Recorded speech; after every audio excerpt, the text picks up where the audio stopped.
করাচির হযরত হাকিম আখতার সাহেব রাহিমাহুল্লাহ, তিনি তার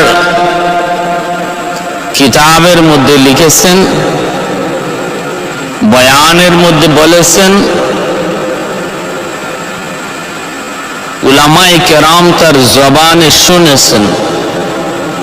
করাচির হযরত বলতেছেন, আমি করাচির জামে মসজিদে নামাজ পড়তেছিলাম, হঠাৎ করে দেখলাম একটা যুবক বড় সুন্দর করে নামাজ আদায় করলো। তার রুকু, তার সেজদা সবকিছুই ছিল প্রশংসনীয়, দেখার মতো। আমি নামাজ শেষ হওয়ার পর যুবককে কাছে ডাকলাম।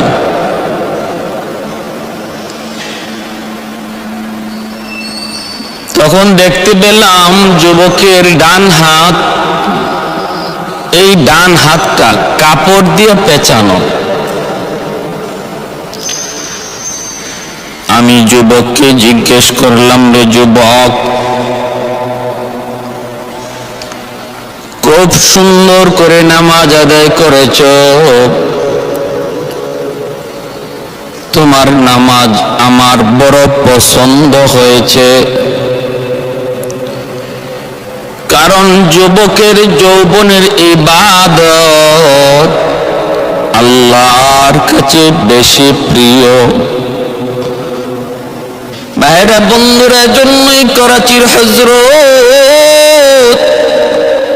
ওই যুবককে বলতেছেন, যুবক, যৌবনে তোমার ইবাদত আমার কাছে বড় ভালো লাগলো, এত সুন্দর করে তুমি নামাজ আদায় করেছো। এই বয়সটা তো হলো তোমার পাগলামি করার বয়স, এই বয়সটা ছিল বন্ধুদের সাথে আড্ডা দেওয়ার বয়স, এই বয়সটা ছিল গুনার দিকে ধাবিত হওয়ার বয়স। তবু তুমি তা না করে বরং আল্লাহর বন্দেগীতে লিপ্ত। এটা আল্লাহর কাছে বৃদ্ধ বয়সের ইবাদতের চেয়ে বেশি প্রিয়। বলো তো দেখি, হাতটা তোমার ডান হাতটা কাপড় দিয়ে পেঁচানো কেন? ডান হাত কাপড় দিয়ে পেঁচায় রাখছো কেন? কারণ কি? একটু আমার কাছে খুলে বলো। এই কথা বলতে যুবক তখন বলতেছে, গো আল্লাহর ওলি, এই এক মর্মান্তিক ঘটনা, এই এক মর্মান্তিক ঘটনা, এই বড় কষ্টের ঘটনা। সেটা হলো আমার হাতের মধ্যে পচন শুরু হয়েছে, দুর্গন্ধ বের হয়। এত দুর্গন্ধ যদি আমি কাপড় দিয়ে পেঁচায় না রাখি, মসজিদের ভিতরে কেউ টিকতে পারবে না। আমার এতই পচন, এতই পচন, এতই দুর্গন্ধ, এলাকার মানুষ পর্যন্ত আমাকে বের করে দিয়েছে। আমি এলাকা থেকে সরে এসেছি, এত দুর্গন্ধ। আল্লাহর ওলি তখন বলেন, রে যুবক, কেন তুমি কি কোনো ডাক্তার দেখাও না? ডাক্তার কি তুমি দেখাও না?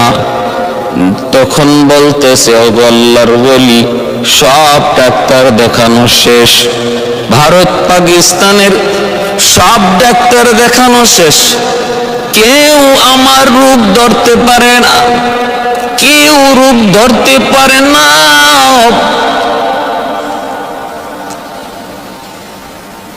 যার কাছে যাই সবাই বলে, আমরা তো দেখতেছি এই রূপ ভালো হয় এই ট্রিটমেন্টে, এমন রূপ ভালো হয় এই ঔষধে, সব তো তোমার করলাম, কিন্তু কেন ভালো হয় না? আমি তো বুঝলাম না। এইভাবে ডাক্তারগুলি আমাকে নিরাশ করে দিল। এখন আমার কোনো উপায় নাই। আল্লাহর ওলি বলেন, পচনটা কেমন করে শুরু হলো একটু বলো। যুবক তখন চোখের পানি ছেড়ে দিয়া কান্দে আর বলল, আল্লাহর ওলি, সেই ঘটনা হলো আমি আমার মায়ের গর্ভে একমাত্র সন্তান। জন্মের পরপরই আব্বা মারা গেলেন। মা আমাকে লেখাপড়া করান, মানুষের বাড়িতে কাম কাজ করে করে আমাকে তিনি বড় করেন, লালন পালন করেন, স্কুলে ভর্তি করেন।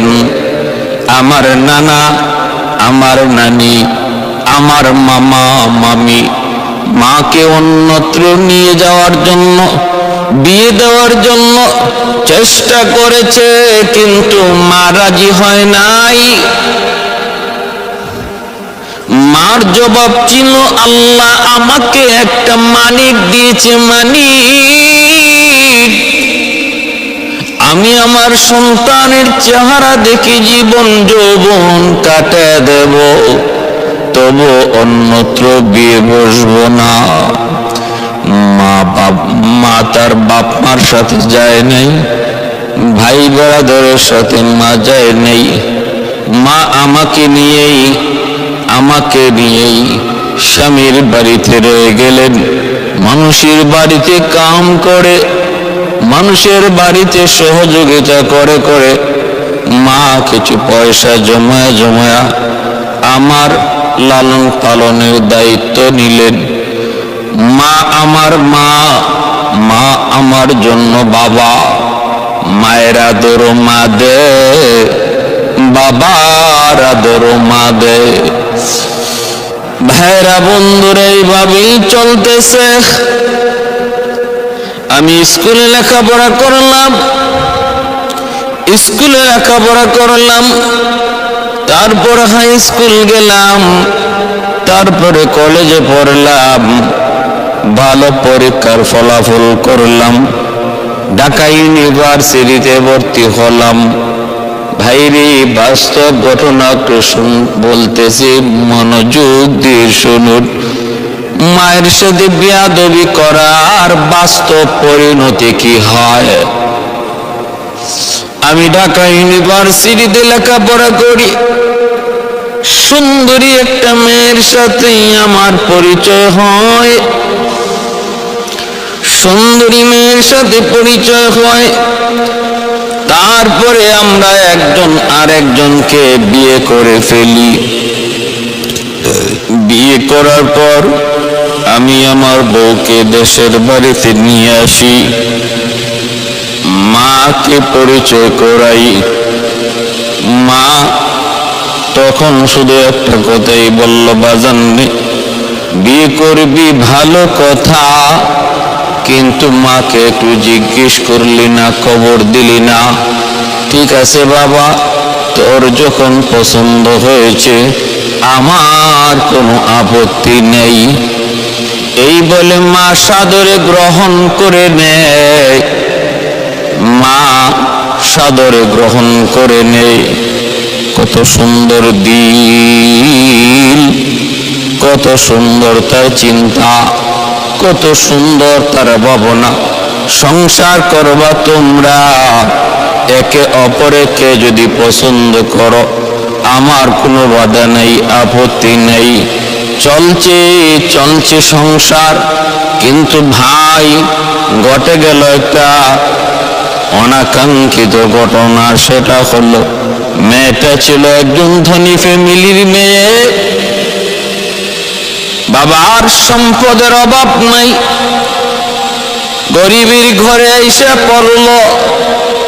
কিছুদিন মহব্বত,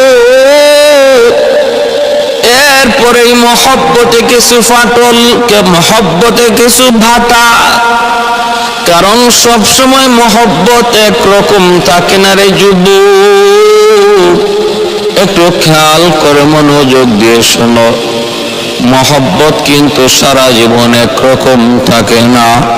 অতি ভালোবেসে মহব্বত করে এমন কোনো জায়গায় যেও না যেটা তোমার সাথে মানানসই নয়। তোমার সাথে শরীয়তে যে বিধান জারি করেছে কুফু, সমানে সমান। আমি যে অবস্থানে আছি এই অবস্থানেই, এর সমপরিমাণ অবস্থানে বিয়ে করা। এটাকে শরীয়তে কুফু বলে। আমার আর্থিক অবস্থা যেমন, আমি যেখানে বিয়ে করব, যাকে আনবো বা যেখানে দিব, সেটাও হবে আমার সমপরিমাণে, আর্থিক অবস্থার সমান, বংশীয় মর্যাদাও সমান ক্যাটাগরির, রূপে গুণেও সেটাও যেন সামঞ্জস্য থাকে। নতুবা পরবর্তীতে ফারাক যদি আসমান জমিন হয়, ফারাক যদি অনেক বেশি হয়, তফাৎ যদি অনেক বেশি হয়, তাহলে এখানে ভেজাল দেখা দেয়। আর যদি অন্তত সমান সমান না হলেও 19-20 হয়, এটা মানায় নেওয়া যায়। আজ আমাদের সমাজের কিছু এমন চিত্র আমাদের চোখের সামনে পড়ে যে ছেলে মেয়ে পছন্দ করে বিয়ে করেছে, আর বিয়ে করার পরে তাদের ভিতরে তফাৎ বেশি থাকার কারণে এই সংসার বেশি দিন টিকে না। হয় মেয়ে অভিমান করে, মেয়ের অন্তরে অহংকার জন্মে, স্ত্রীর অন্তরে অহংকার জন্মে, অথবা স্বামীর অন্তরে অহংকার জন্মে। বাবা মার অনুমতি না নিয়া যে সমস্ত সংসার আজ সমাজে ঘটতেছে, অধিকাংশই ধ্বংস হয়ে যাচ্ছে। কারণ যেই মহব্বত নিয়ে বিয়ে শাদী হয়, এই মহব্বত বিয়ার পরে আর এমন থাকে না। তখন আবার সমস্যা হয় আরেকটা জটিল, সেটা হলো স্ত্রী স্বামীকে বিশ্বাস করে না, আবার স্বামীও স্ত্রীকে বিশ্বাস করে না। কারণ বিয়ের আগে তারা যেমন ভাবে বাপ মারে ধোঁকা দিয়া তারা এইরকম ভাবে একে অপরকে সময় দিয়েছে, সুযোগ দিয়েছে। এই চিন্তাটা, এই সন্দেহটা বিয়ার পরেও একে অপরকে করতে থাকে। হ্যাঁ, একে অপরকে করতে থাকে। এইদিকে দুজন বিয়ে করে ভালো, মাও মেনে নিল, কিন্তু স্ত্রী ধনী ফ্যামিলির হওয়ার কারণে কিছুদিন পরেই তার চালচলন, কথাবার্তার মধ্যে ভিন্নতা দেখা দিল। মেয়েটা বলতেছে, আমি তোমার মায়ের খেদমত করতে পারবো না, তোমার মা আমার সাথে এমন করে মায়ের বিরুদ্ধে হাজারো অভিযোগ মায়ের বিরুদ্ধে সে শোনায়।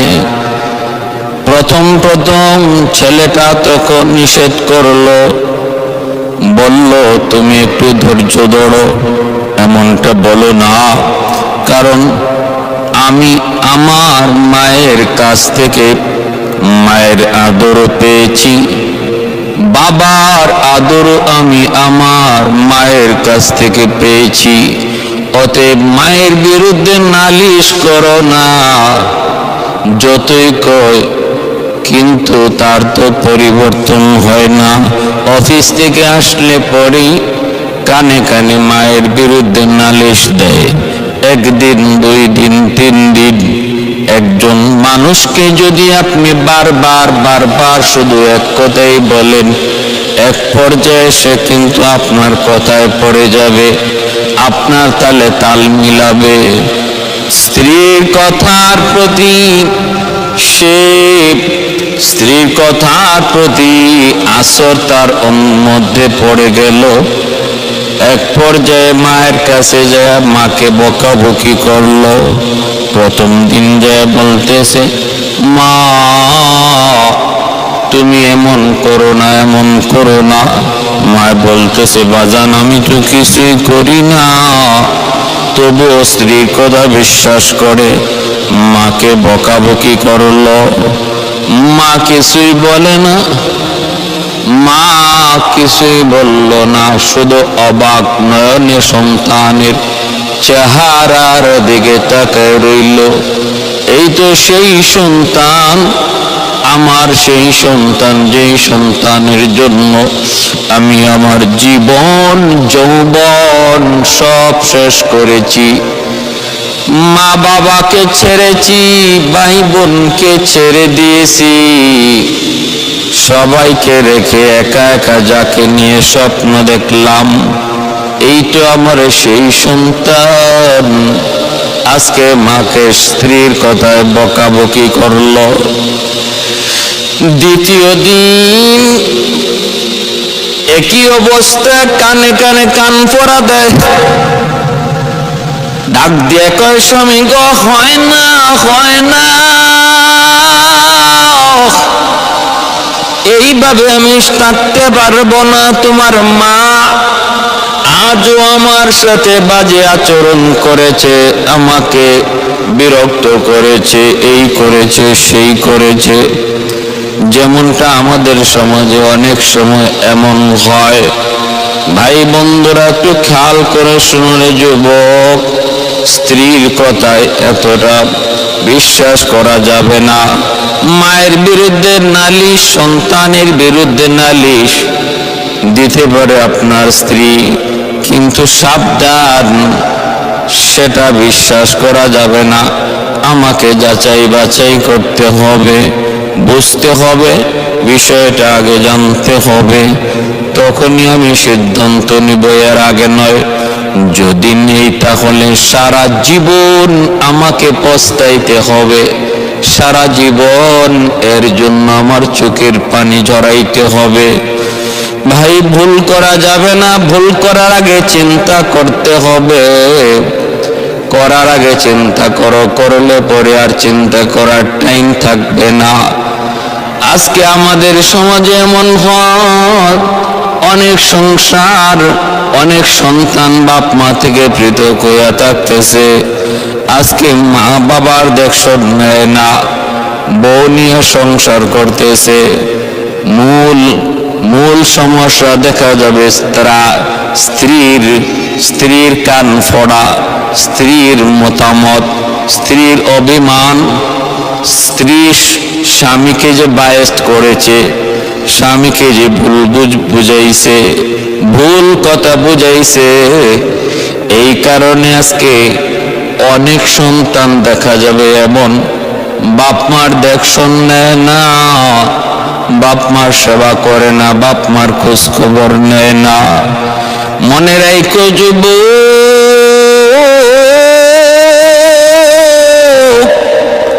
আজ নয় কাল এর পুরাপুরি এর বদলাটা তুমি তোমার জীবনে পাইবা। পুরাপুরি বদলা তুমি তোমার জীবনে পাইবা। কারণ আল্লাহর নবী বলেন সমস্ত শাস্তি, সমস্ত অপরাধের শাস্তি আল্লাহ পাক পরকালের ময়দানে দিবে, কিন্তু একটা শাস্তি, একটা অপরাধের শাস্তি আল্লাহ দুনিয়াতে নগদ দেয়, নগদ। সেই নগদ শাস্তিটা হলো বাপ মার সাথে বেয়াদবি, মা বাবার সাথে বেয়াদবি, বাপ মার উপর নির্যাতন, বাপ মারে কষ্ট দেওয়া। ইল্লা উকুকুল ওয়ালিদাইন ফাইন্নাহু ইউআজ্জালু লিসাহিবিহি ক্বাবলাল মামাত। আল্লাহর নবী বলেন সব গুনার শাস্তি হবে পরকালের ময়দান, কিন্তু একটা গুনাহ আছে এমন, যেই গুনার শাস্তি আল্লাহ দুনিয়াতে নগদ দেয়, নগদ। সেটা হলো বাপ মার সাথে বেয়াদবি, মা বাবার সাথে বেয়াদবি। এজন্য যুবক, আজ তুমি তোমার মা বাবার সাথে যেমন আচরণ করবা, কাল তুমি এমন আচরণই তোমার জীবনে পাইবা। তোমার সন্তানও তোমার সাথে এমন আচরণই করবে। ওই যুবক সে তখন স্ত্রীর কথায় পইরা দ্বিতীয় দিন যায় মার গায়ে হাত উঠায় দিল, মার গায়ে হাত উঠায় দিল। হাতটা তোলা মাত্রই মা আসমানের দিকে তাকায়া কান্দে। আসমানের মালিক, তুমি তো নিজের চোখে দেখেছো আল্লাহ, আমি তো মজলুম, আমি এমন কিছুই করি নাই, কিন্তু আমার সন্তান আমার কথা বিশ্বাস না করে তার স্ত্রীর কথা বিশ্বাস করলো। আল্লাহ ও মালিক, তুমি তো দেখছো, তুমি তো দেখছো। এ বাবা, যে হাত দিয়ে তুই আমাকে আজকে মারলি রে বাবা, যে হাতটা দিয়ে তুই মার গায়ে হাত উঠে দিলি, এই হাতটা মা চুমায়া চুমায়া বড় করছি। তোর হাতের মধ্যে মার হাজারো চুমা লেগে আছে রে বাবা, হাজারো চুমা লেগে আছে। এই হাত দিয়া বুঝি আজ মার গায়ে হাত উঠাইলি। চোখের পানি সেইরা মায় কান্দে। এরপরে যুবক শুনতে পায় মা দুইটা বদ্ধ দিয়েছে। মা নিজেকে আর ধৈর্য ধরতে পারে নাই। মার একটা বদুয়া দিল, বাবা ঠিক আছে নে, তুই যখন আমাকে স্ত্রীর কথায় আমার গায়ে হাত উঠে দিলি, যে হাত দিয়ে তুই আমার মারছ, আল্লাহ যেন তোর এই দুটা হাত পৌঁছায় দেয়, দুটা হাত যেন পৌঁছায় দেয়, আর আমি যেন এই দৃশ্য না দেখি। আমার মৃত্যুর পর যেন তোর এই শাস্তি আল্লাহ তোরে দেয়। আর আমার জানাজার নামাজ যেন তুই পড়তে না পারো, তুই যেন আমার জানাজার নামাজ পড়তে না পারো। মায় কয় আমার জীবদ্দশায় যেন তোর কোনো আযাব না আসে, কারণ আমি মা, আমি সইতে পারবো না। আমার মৃত্যুর পর তোর এই হাত যেন পৌঁছা যায়, আর আমার ইন্তেকালের সময় তুই যেন জানাজায় শরীক হইতে না পারস। কতটা মা কষ্ট পাইছে রে আল্লাহর গোলাম, কতটা মা কষ্ট পাইছে। আল্লাহর আসমান, আল্লাহর আরশটা পর্যন্ত যেন কেঁপে উঠছে। ওই যুবক আল্লাহর ওলি করাচির হযরত হাকিম আক্তার সাহেব রাহিমাহুল্লাহকে লক্ষ্য করে বলতেছে, আর চোখের পানি জড়ে কান্দে আর কয় হুজুর, আমি তখনই টের পাইছি আমার পায়ের নিচের জমিন কাঁইপা উঠছে, জমিন কাঁইপা উঠছে। যুবক একটু লক্ষ্য করে শুনো, তোমার মতো একজন যুবকের কাহিনী বলতেছি রে, বাস্তব ঘটনা, বাস্তব কাহিনী, কাল্পনিক কোনো কথা নয়। আমার আপনার দেশ পার্শ্ববর্তী দেশ, এমন ঘটনা শুধু করাচিতে নয়, বাংলাদেশেও খুঁজলে অসংখ্য পাওয়া যাবে। অসংখ্য ঘটনা এমন খুঁজলেও পাওয়া যাবে। সমস্ত ঘটনার জন্য এটা একটা শিক্ষা। একটু লক্ষ্য করো, নিজের জীবনটারে একটু বোঝাও, সামনের দিনগুলা তুমি কিভাবে চলবা, একটু উপদেশ নাও, এখান থেকে উপদেশ নাও। কেমন করে তুমি তোমার সংসার সাজাইবা, বাপ মার সাথে কেমন আচরণ করবা। এই যুবক শোনো, কিছুদিন পরে থেকে সংবাদ পাইল তার মা মারা গেছেন। জানাজায় শরীক হওয়ার জন্য সে বাড়ি অফিস থেকে বের হলো, গ্রামে আসবে। কিন্তু ভাই, মার তো একটা বদ্ধ ছিল, তুই যেন আমার জানাজার নামাজ পড়তে না পারো। বাড়িতে বসতে বসতে অনেক দেরি হয়ে গেল, অনেক দেরি। রাস্তায় এতগুলি সমস্যা হলো, আর কোনোদিন হয় নাই এত সমস্যা, আর কোনোদিন এত সমস্যা হয় নাই। বসতে বসতে অনেক দেরি হয়ে গেল। এক পর্যায়ে গ্রামের মানুষ তাকে সারাই জানাজা পড়ে ফেলল। যুবক গ্রামে ঢুকে দেখে মার লাশ নিয়ে কবরের দিকে যায়। মানুষগুলি ডাইকা কয়, বাবা অনেকক্ষণ অপেক্ষা করলাম, কিন্তু তোমার কোনো সারা শব্দ না পেয়ে আমরা জানাজা পড়ে ফেলেছি। মানুষজন আর এতক্ষণ অপেক্ষা করতে চায় না। যুবক চোখের পানি মুছে আর কয়, বাবা আমার চাচারা, তোমাদের কোনো দোষ নেই গো, আমি বুঝে ফেলেছি কেন আমার এমন ঘটেছে, কেন এমন হয়েছে বুঝে ফেলেছি। এটা আমার কপালের লিখন, এটা আমার কপালের লিখন, খণ্ডন করা যাবে না। ছেলে বুঝে ফেলেছে এটা মায়ের বদ্দুয়ার কারণে। ভাইরা বন্ধুরা, যুবক তখনই টের পেয়ে গেল মার দ্বিতীয় বদ্দুয়া, তোর হাত যেন পৌঁছা যায়। আমার ইন্তেকালের পর, আমার মৌতের পর, আমার বিদায়ের পর তোর হাত যেন পৌঁছা যায়। যুবক বলতেছে, আমি তখনই বুঝে ফেললাম মার দ্বিতীয় বদ্দুয়াটাও কবুল হয়ে যাবে। একটা তো কবুল হয়ে গেছে, আমি জানাজায় শরীক হতে পারি নাই, শত চেষ্টা করেও জানাজায় শরীক হতে পারলাম না। এইবার দ্বিতীয় বদ্দুয়াটাও আমার কবুল হয়ে যাবে। এই যুবক, এজন্য বলতেছি, যদি বাপ মা তোমার কোনো খারাপ আচরণে বদ্দুয়া দিয়ে দেয়, এটা কিন্তু আল্লাহর আরশ পর্যন্ত পৌঁছে যায়, মাঝখানে কোনো বাধা থাকে না। কারণ আল্লাহর নবী বলেন, সালাসাতুন দাওয়াতুম মুস্তাজাবাতুন লা শাক্কা ফীহ, দাওয়াতুল মাজলুম ওয়া দাওয়াতুল মুসাফির ওয়া দাওয়াতুল ওয়ালিদ আলা ওয়ালাদিহি।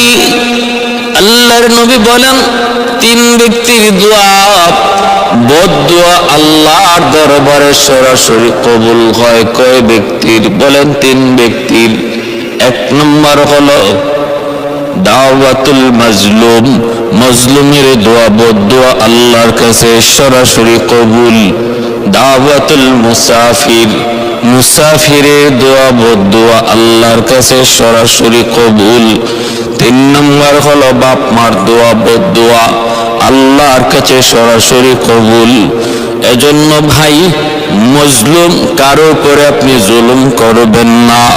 ক্ষমতা আছে, শক্তি আছে, এজন্য দুর্বলের উপরে জুলুম করবেন না। কারণ দুর্বল যদি আপনার জুলুমের শিকার হয়, দুনিয়ার কোনো আদালতে বিচার না দিয়া আল্লাহর আদালতে বিচার দিয়া দেয়। নবী বলেন, এই বিচার দিতে দেরি হয়, আদালতে গ্রহণ হতে দেরি হয় না। দুনিয়ার আদালতের চেয়ে আল্লাহর আদালত বড় ভয়ানক। দুনিয়ার আদালতে জজকে ঘুষ দেওয়া যায়, দুনিয়ার আদালতে উকিল ধরা যায়, দুনিয়ার আদালতে মিথ্যা কথা বলা যায়, কিন্তু আল্লাহর আদালতে জজকে ঘুষ দেওয়ার কোনো সিস্টেম নাই, উকিল ধরার কোনো সিস্টেম নাই, মিথ্যা বলার কোনো সিস্টেম নাই। এজন্য আল্লাহর আদালত বড় ভয়ানক, আল্লাহর আদালত বড় ভয়াবহ। দুনিয়ার আদালতে মামলা মিটমাট করে নাও রে যুবক, ও আল্লাহর গোলাম, আল্লাহর আদালতের জন্য কোনো মামলা তুমি রাখো না। মৃত্যুর আগে আগে সবগুলি মামলা দুনিয়ার আদালতে শেষ করে নাও। মানুষের সাথে যত মামলা, সেটা মৃত্যুর আগে তুমি শেষ করে নাও। পাওনা থাকলে পাওনা মৃত্যুর আগে দিয়ে যাও। কাউকে কষ্ট দিয়ে থাকলে তুমি কষ্ট তার কাছ থেকে মাপ চেয়ে নাও। এমন কোন মামলা লয়া তুমি কবরে যাইও না যেই মামলার বিচার হবে আল্লাহর আদালতে, আর সেখানে তোমার বিবাদী হবে তোমার কোন দুনিয়ার প্রতিবেশী, বিবাদী হবে তোমার ভাই, বিবাদী হবে হকুল ইবাদ, বিবাদী হবে তোমার মা বাবা। এমন কোন মামলা লইয়া আল্লাহর আদালতে যাও না, কারণ বান্দার হক আল্লাহ মাফ করবেন না।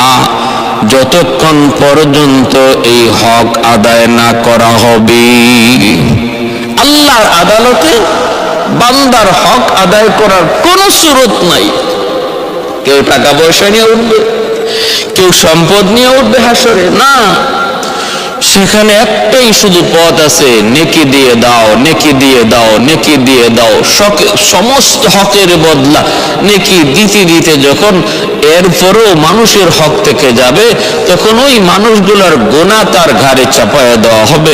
আল্লাহর নবী এজন্যই বলেছেন, সাহাবীরা, তোমাদের মধ্যে যে মানুষটার টাকা পয়সা নাই সে নিঃস্ব না, নিঃস্ব হলো ওই মানুষটা যে মানুষটা হাসরের মাঠে বিশাল পরিমাণ নেকি নিয়ে উঠলো, কিন্তু মানুষের হক দিতে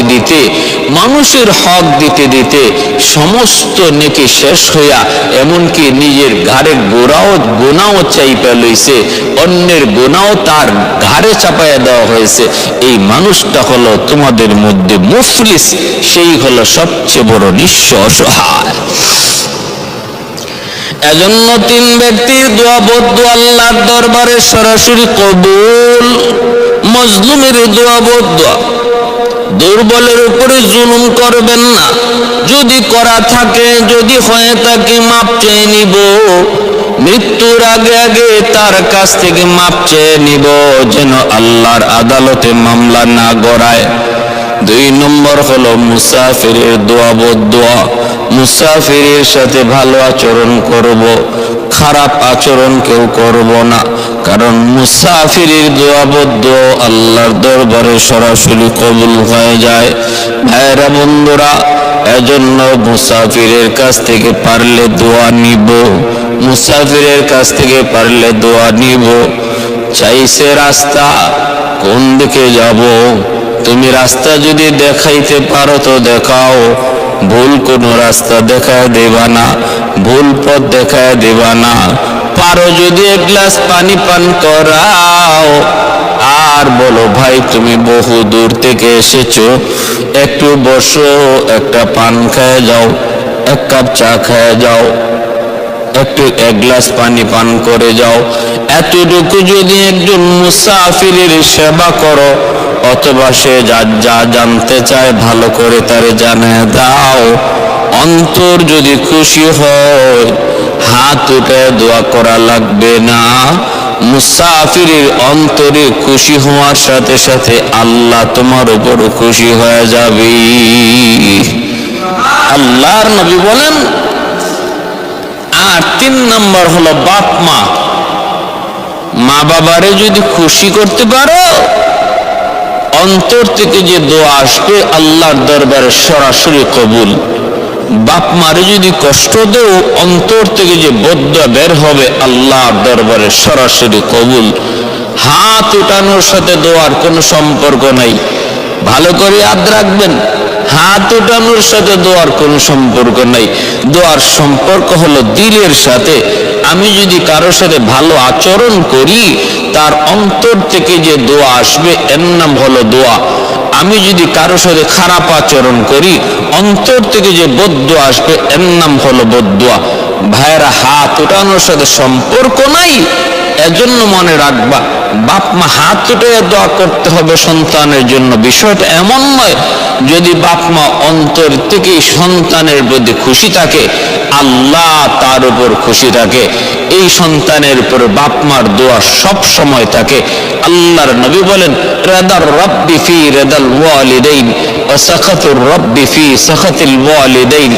যে সন্তানের উপরে বাপ মা রাজি, আল্লাহ তার উপর রাজি। যে সন্তানের উপরে বাপ মা নারাজ, আল্লাহ তার উপরে নারাজ। এজন্য খেয়াল রাখবেন, যদি বাপ মারে খুশি করে চলতে পারি, আল্লাহ সর্বদা আমার উপর রাজি, আল্লাহ সর্বদা আমার উপর রাজি। লাভ কি হবে? 1 নম্বরে হায়াতের জিন্দেগিতে আল্লাহ আমাকে বরকত দিয়ে দিবে। 2 নম্বর রিজিকের মধ্যে আল্লাহ আমার বরকত দিয়ে দিবে। 3 নম্বর আমার সন্তানকে আল্লাহ দুনিয়াতে মানুষের মতো মানুষ হিসেবে কবুল করে নিবে। আর যদি যদি বাপ মার কলিজায় ব্যথা দিয়ে থাকি আর বাপ মার কলিজায় যদি বদদোয়া থাকে, তাহলে ক্ষতি কি? দুনিয়ার 1 নম্বর ক্ষতি হলো আমার হায়াতের বরকত আল্লাহ কেড়ে নিবে। 2 নম্বর হলো আমার রিজিকের বরকত আল্লাহ কেড়ে নিবে। 3 নম্বর হলো আমার সন্তান শত চেষ্টার পরেও সে মানুষের মতো মানুষ হতে পারবে না, মানুষের মতো মানুষ করানো যাবে না। এজন্য প্যারে হাজিরিন, ওই মা বাবা তাদের দোয়া বদ্ধ আল্লাহর নবী বলেছেন সরাসরি আল্লাহর দরবারে কবুল হয়ে যায়। ওই যুবক বলতেছে, আমি মনে মনে ভাবলাম মার 2 নম্বর বদদোয়া, দ্বিতীয় বদদোয়াটাও কবুল হয়ে যাবে। একটা তো হয়ে গেছে, আমি শত চেষ্টার পর জানাজায় শরীক হতে পারি নাই। এইবার মার 2 নম্বর বদদোয়াটা ছিল, তোর হাত যেন পৌঁছা যায়। কিছুদিন পরে আমি টের পাইলাম যে হাত দিয়ে আমি মাকে মারছি, এই হাতের মধ্যে পচন দেখা দিছে, পচন ফোড়া দেখা দিছে। আমি ডাক্তারের কাছে দৌড়ায় গেলাম। ডাক্তার বলতেছে এটা কোনো বিষয় না, এটা কোনো বিষয় না। অ্যান্টিবায়োটিক দেওয়া হলো, ওষুধ খাইলাম, কিন্তু পচন ভালো হয় না। আবার গেলাম, ডাক্তার আবার হাই অ্যান্টিবায়োটিক আমাকে দিল, তখনও কিন্তু আমার পচন ভালো হয় না। এইবার ডাক্তার বলতেছে আমার তো বুঝে আসে না, কেন তোমার রোগ ভালো হয় না? অন্য ডাক্তারের কাছে গেলাম, সেও বলতেছে ভালো হওয়ার তো কথা, কিন্তু কেন ভালো হয় না? পচন শুধু উপরের দিকে উঠতেছে, উপরের দিকে উঠতেছে। শত চেষ্টার পরও ভালো তো হয় না, বরং থামানো যায় না, পচন খালি উপরের দিকে উঠে। কোন ডাক্তার রোগ ধরতে পারে না, রোগ ধরতে পারে না। আমি বললাম ডাক্তার, তোমরা যদিও রোগ ধরতে না পারো, আমি কিন্তু আমার রোগ ধরে ফেলেছি। তোমরা রোগের চিকিৎসা করতেছো জমিনে, কিন্তু আমার রোগের চিকিৎসা হলো আসমানে। আগুন লাগছে শেরপুর, পানি দেও ফরিদপুর, কোনদিন আগুন নিভবে না। অতএব আমার আজকে বুঝ হয়ে গেছে আমার পচন কেন ভালো হয় না। এটা আমার মায়ের বদদোয়া, মায়ের বদদোয়া।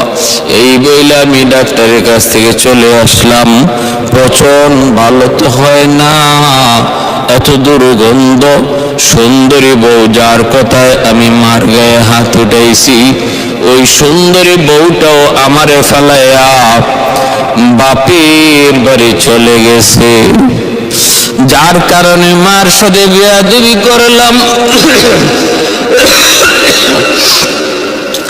আরে যুবকের জন্য বলি, খেয়াল করে শোনো,